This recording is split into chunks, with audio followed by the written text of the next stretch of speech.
Hey everyone, my name is Melanie. For those that are new here, welcome back. I know it's been a little while since I've done an update, and I'm actually not really doing an update today. Today's video, I kind of wanted to talk about and extend on the short that I posted earlier in the week, and I will get to the main bulk of what that is going to be about, but I figured for those that have been wanting an update, I will give a little one, but I don't have much right now because we don't meet with my surgeon until Monday for the follow-up. So I am 6 weeks out of surgery. As you can tell, it's gotten better, but this side of my mouth is still not really working, very droopy, and they said that that can take a while to correct. It may always be slightly off just because of the way they had to go in with the nerves this time to connect the artery that they took out of my leg to supply the blood flow to the skin flap.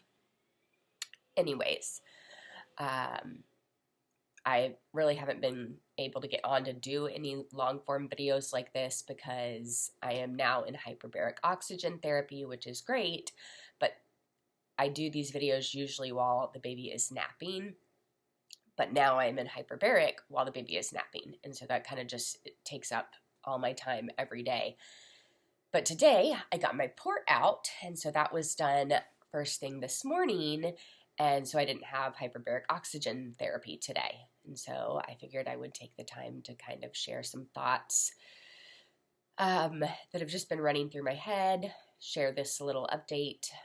Hyperbaric oxygen therapy is going well. I do tend to get a little antsy in there about halfway through. I'm mildly claustrophobic, and thankfully it's not too bad in there. It's kind of like being in a glass coffin, a round glass coffin, but at least it's glass and I can see out. I can watch movies. There's a TV on the outside with a speaker fed to the inside. And so I watch movies. I'm in there about an hour, 45 minutes, and then I go home. And I'm feeling good. I don't know if I think it's helping like me feel supercharged, but I'm not feeling bad, so that's good. I am still having issues with my skin, which is why the surgeon wanted me to do it in the first place, to help the skin heal. I don't know if you can see, but right here, there is a small hole that opens. It's kind of like the wound care doctor is calling it a fistula because she says it's not a wound because it looks really good. It's just your body has created a space to connect to your sinuses more, to release the fluid that's in my face that is happening because the muscle is still shrinking, the fluid is there to help with the inflammation's still going down, all of that stuff. So because it's really hard, I can get all the gross stuff out of this side of my nose, but right now this side of my nose is still full of all the meat basically that they've packed in here. And so it's hard to get stuff out of this nostril. And so apparently it's also created a space for it to come out here. So another hole in my face. Fun. But this one should not do anything like what the last one did because there is material behind it. So it should heal, should close. We will find out on Monday what the surgeon's thoughts are on it. But this is the wound that they're looking at in wound care and what I'm technically under hyperbaric oxygen therapy for. This one just opened up last night with a little assistance from myself, but it was huge. There was a huge like bulb here. Turns out it was full of air. It was like an air pocket had formed, and it's just, that's why they're wanting me to continue with the hyperbaric oxygen therapy because my skin is still just so compromised from radiation. Like really compromised, obviously. So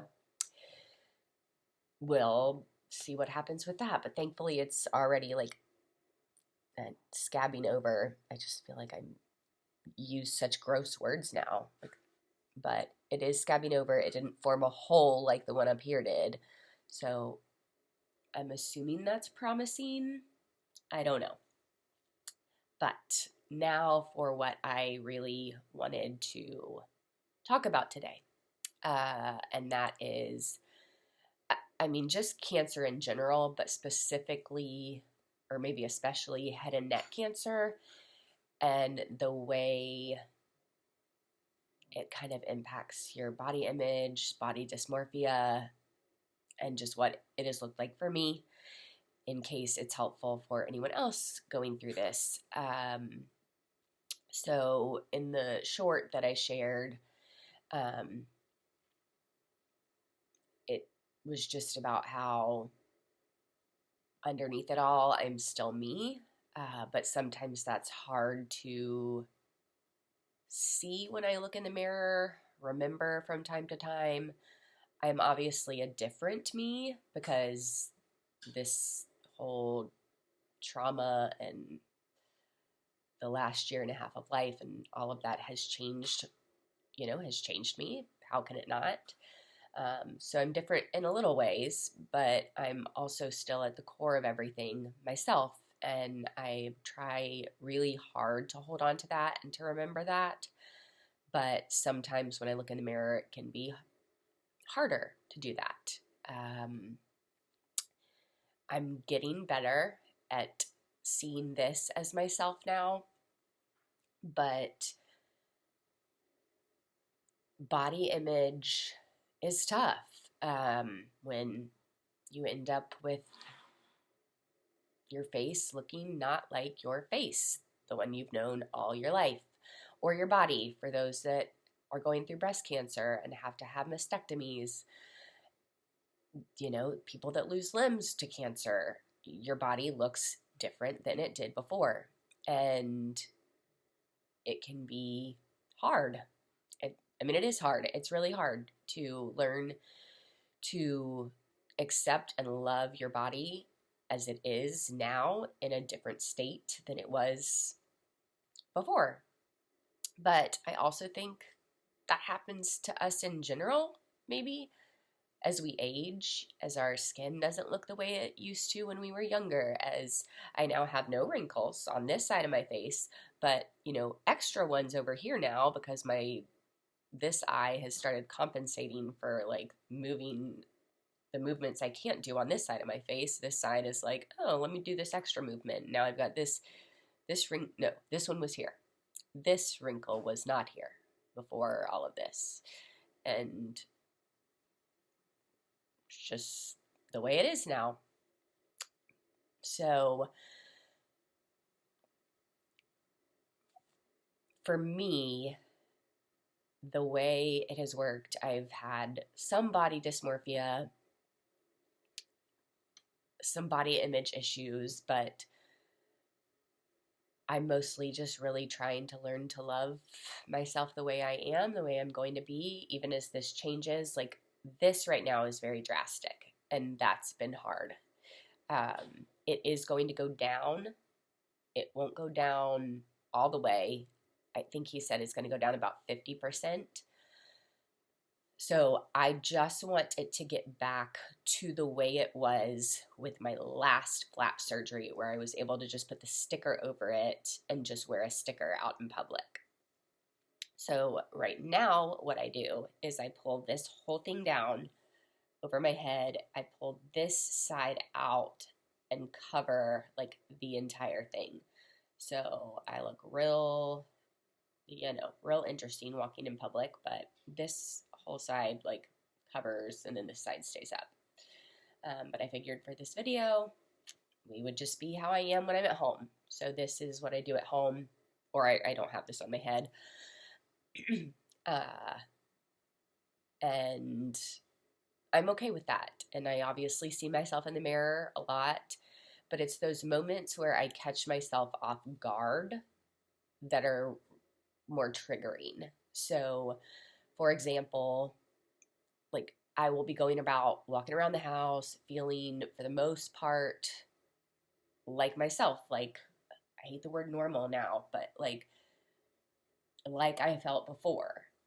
And in my head, I look the way I did before. I look like what my version of myself is, which is the girl, you probably can't see them, but the girl in the pictures back there with 2 eyes and long hair, long, not curly hair.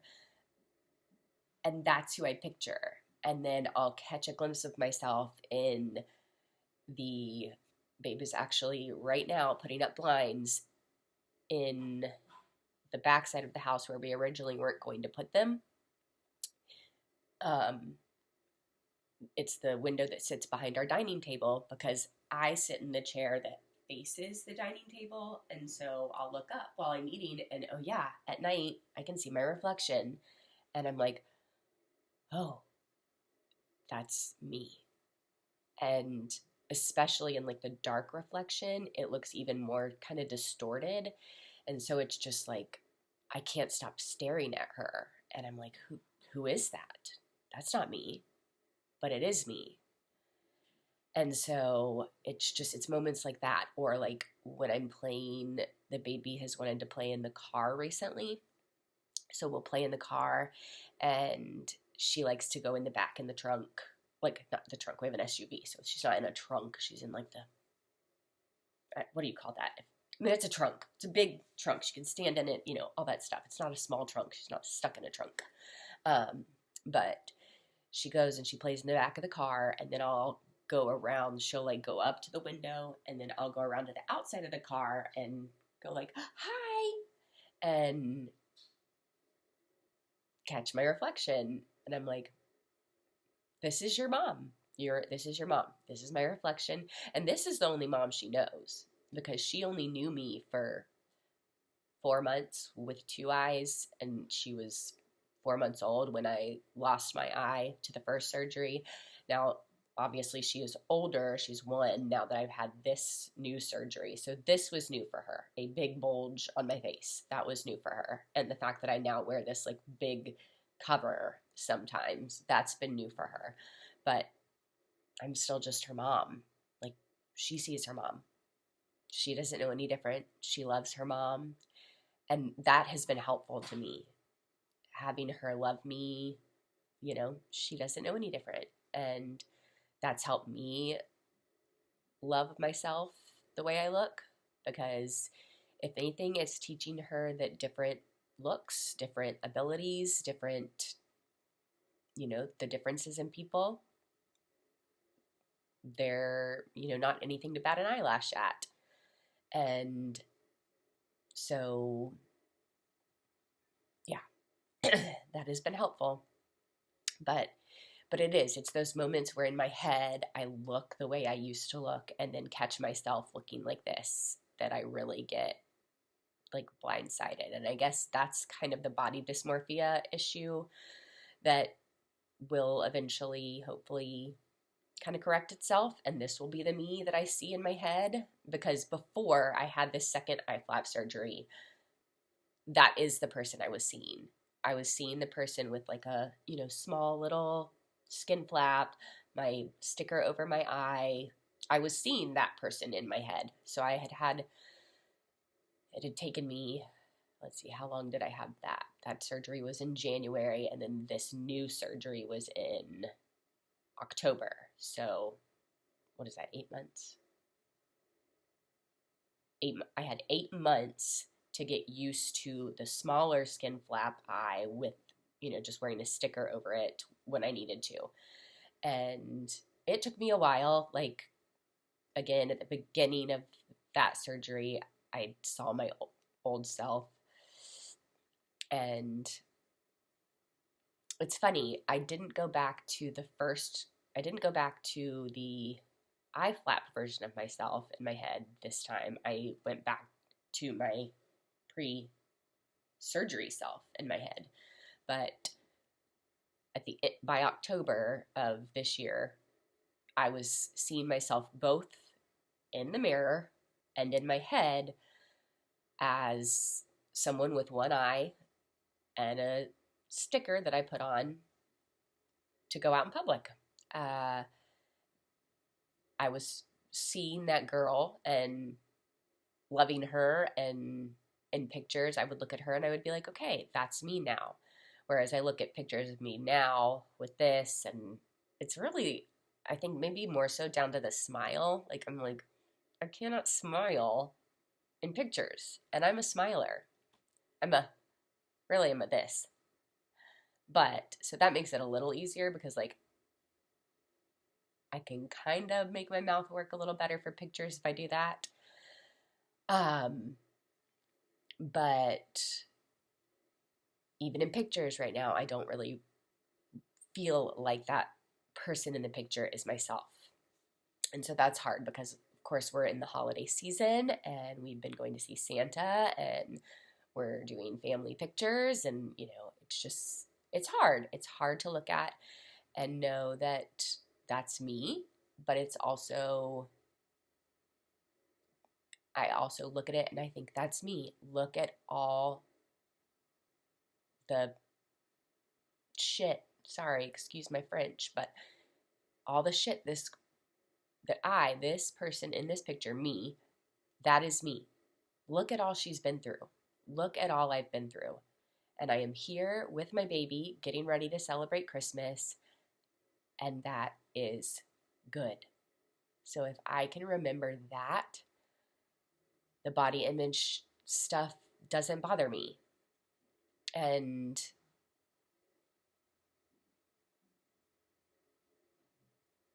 I don't, yeah. If I can remember that and I can remember, you know, my husband still loves me. Do I look different than the woman he married? Mm-hmm. Yep. I mean, I was going to look different than the woman he married at this point in life anyways. We've both aged. Of course, men age, in my mind, wonderfully. And he looks better than he did on the day I married him. Because I do love a little salt and pepper and a beard. Not going to lie. And so, you know. But he still loves me. God love him. He is the best man. I'm not going to go on because I'll go on a tangent. And we don't need a tangent because this video is already 17 minutes long. And I haven't gotten to the second part I wanted to share. I feel like this first part has been more so about like the dysmorphia stuff and the back and forth of like the shock of seeing myself in the mirror when I'm picturing one thing in my head and seeing something different in the mirror. But I am learning to love and start to imagine this person in my head as well and love her and think she's beautiful. So if you have gone through head and neck cancer, any type of cancer that has changed the look of your body, please, please, please know that you are still beautiful. You are a new kind of beautiful. It's a different kind of beautiful than the beautiful you were before, but you are still beautiful. I've also learned that I do not like the word deformity because before, and I mean, this is a deformity technically on my face, but I no longer call it that. I call it a difference. I look different. We are not born deformed. We are born fearfully and wonderfully made. We are born the way God created us in our mother's womb. And whether that's with one arm, whether that's, you know, whatever that is, we were born fearfully and wonderfully made. We are not deformed. It's just a little different than someone else. And I also believe the same thing about accidents or happenstance or diseases that cause us to have our appearance changed. It is not a deformity, it's a difference. That's just the way I'm choosing to look at it. I don't like to use the word deformed anymore. I don't like to use the word deformity. I just say different. So when I talk to a baby girl, I just say, Mama looks different. And that's okay. Being different is okay. So that's been helpful for me as well because I think changing the vocabulary on that was a huge shift for me.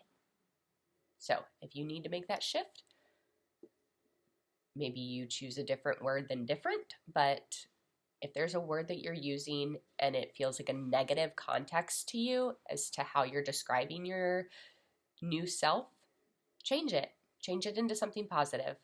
For me, it's different, and different has never been a bad thing for me. I've always been different.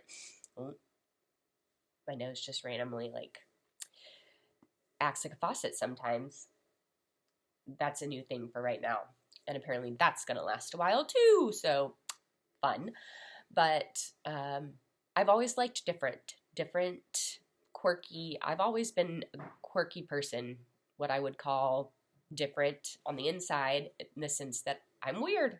I'm weirdo. And I like the word weird.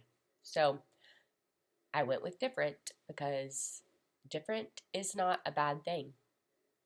And in my mind, not that deformity may be a bad thing in people's minds, but in my mind, it just had a negative connotation on it.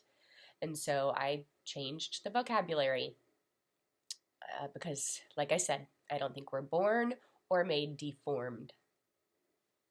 I just think we're different.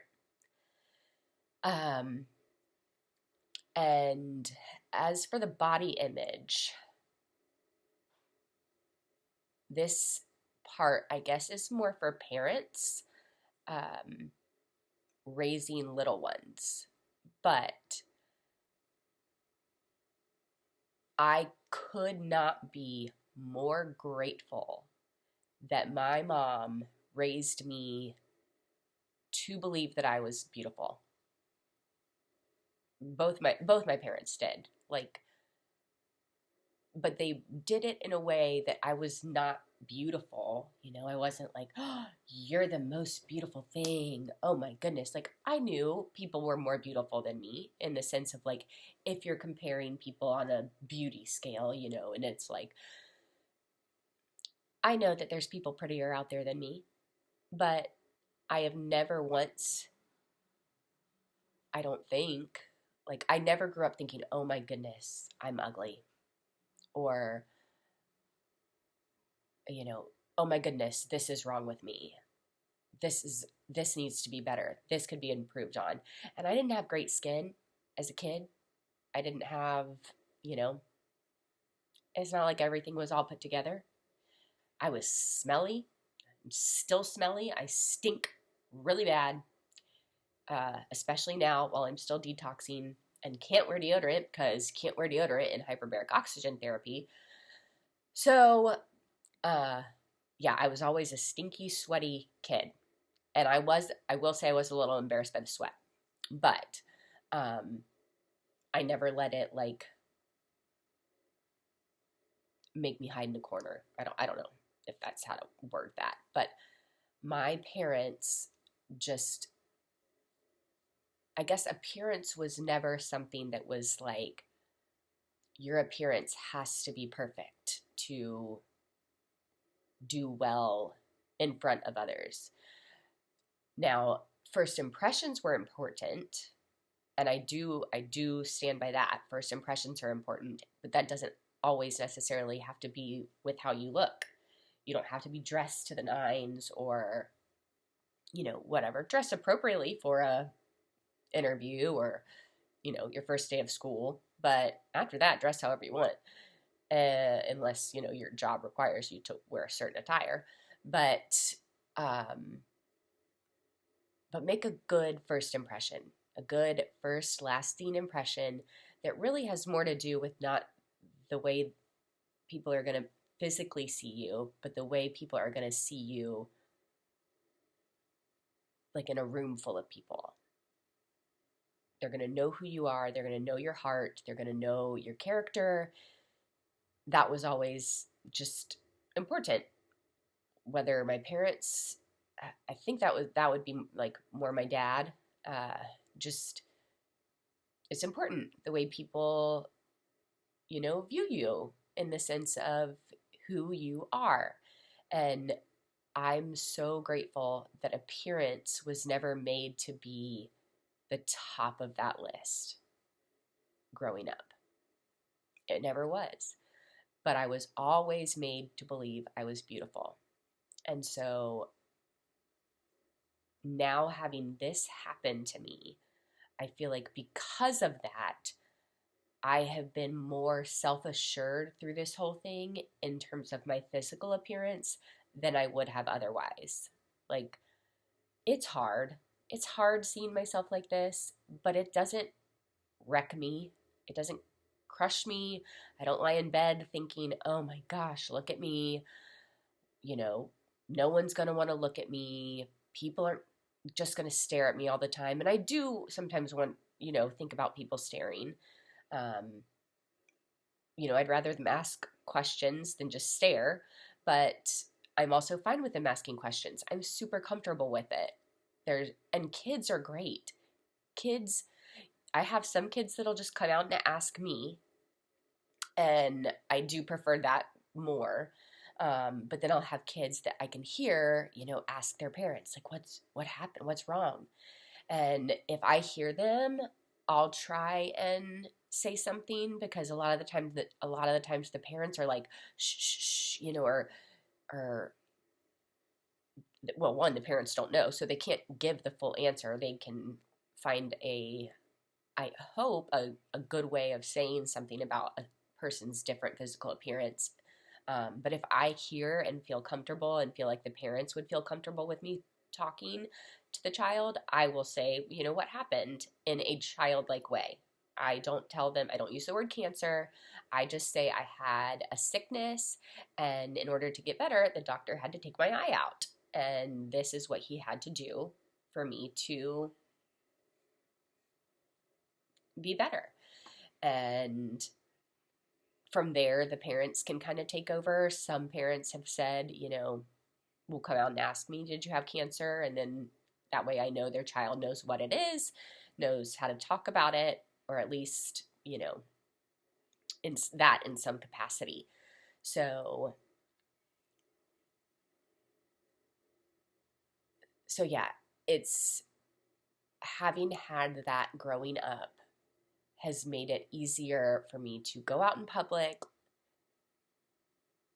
just kind of keep going on with my life, because there were days that I wanted to just hide away in the house. It took me a couple weeks, the first surgery, to feel like I could go anywhere out in public other than the doctor's office. And the same thing with this, I had to learn a whole new way to cover this up, to feel like I could go into a coffee shop and, into anywhere that was not a medical facility. But it didn't take me long. And once I did it once, I was like, it's fine. It's okay. I can go in. I can be in public. Looking different doesn't mean that I don't get to be in public and feel self-assured about being in public. And so because of the way my parents raised me, I think had a huge impact on how I've been able to handle this. And so, Mom and Dad, thank you. I love you. And for parents raising little ones, just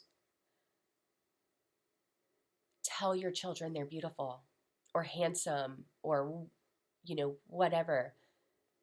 Tell them. And not just tell them, but help them believe it. And make sure that, and maybe that's part of it too, make sure that they think you believe that about yourself. Because if you're constantly putting yourself down in front of them, they pick up on that. And my parents never did that. From what I can remember, I never once heard my mom say, oh, these wrinkles, I need such and such and such. Or, oh, granted, my dad's a very fit person, always really has been, so he always focused on his fitness, but he was never like, oh, I'm fat, I need to work out, I need to do this, I need to do that. Never. So please talk well about yourself, talk well about your children. When you're talking to other people, talk well about yourself and your children, because even if you think you're talking to a girlfriend or, your brother, and you don't think your kids are listening, they are. They are listening to you. They are listening to everything you say, and that is building up the person that they will be. I am a firm believer in we are not raising children. I'm not raising a child. I am raising an adult. I am raising my baby girl to be an adult and be able to function in a world that's hard. And I want to give her everything I can to make her strong in her heart and in her character, so that when she faces things like this, God forbid, please, Lord, do not let her face anything like this. But if she were, and for whatever trials she will face, I want her to be as strong as possible, because this world will try to take you down. And I just hope that I can give her the tools and the coping skills to handle whatever it's going to throw at her. And I think a lot of that can start with her self-image. And so I call her my pretty. I tell her she's beautiful. We tell her she's smart. We tell her all those other things. But beauty can be on there. I think there's been such a shift in, like, we don't want to just keep telling our children they're beautiful, beautiful, beautiful, because they're just going to think beauty is the thing to achieve. But I don't think about it like that. Yes, if you're telling them beauty, like just physical beauty is something to achieve, yeah, that might be a struggle, because I feel like that's going to do the opposite. They're going to constantly be worried about how they look all their lives. But telling them they're beautiful so that they feel it inside and outside. They feel an inside beauty about themselves. They feel an outward beauty about themselves, no matter what they look like. Like, maybe you had a child that was born looking like this. They, had facial differences from the get-go. They are beautiful. Tell them they're beautiful. And let them learn to grow into that and grow into themselves, because I truly, truly think that has been a huge help to me throughout this. I don't know if that's helpful to anyone. I don't know if I even got the words out the way I want to describe them. I hope it came across the right way. I really do, because in my mind, it's so clear to me how I think of it, but I hope that my words got it across just as much. Because body image is important. The way we view ourselves, no matter our shape, our size, it's important. It's important to love the skin and the body that you're in, because it's the body that you have for your whole life. It's going to look different throughout its many years. Hopefully, it's many years. But if we don't love it, that's got to be so, so hard. So if you're struggling to love your image, your body image, think of three things right now that you love about yourself. 3 things that you love about your body. And just take it from there. So this video got a lot longer than I planned for it to. So I'm going to stop there. But that's just kind of been my journey with this new look, with the differences in my appearance now, with my body image, and some of the dysmorphia I have felt. Thankfully, that's getting better every day. But like I said, there's still days that I just look in the mirror and I'm a little shocked. I'm like, oh yeah, that's me now. But this me, the one I'm looking at right now, because yes, it's probably why I look down some, because the camera is facing me. It's just the laptop's open. And if anyone's asking why it may look like it's on like the flap is on one side in one video and the other in another video, it's because when I film on different things, it reverses the image. So, but right now I'm looking at the camera in the computer screen so I can see myself down here. But the me I'm looking at right now, that girl is me. And that girl is beautiful. And no matter what happens with the rest of this, I will continue to think I am beautiful. And I hope that you do too. Not about me. I mean, yes, please, you can think I'm beautiful. That's not in a conceited way, but in just like but I mean you. Think you're beautiful. Just think you are beautiful. Tell yourself, I am beautiful. All right. Goodbye, beautiful people. And thank you for listening.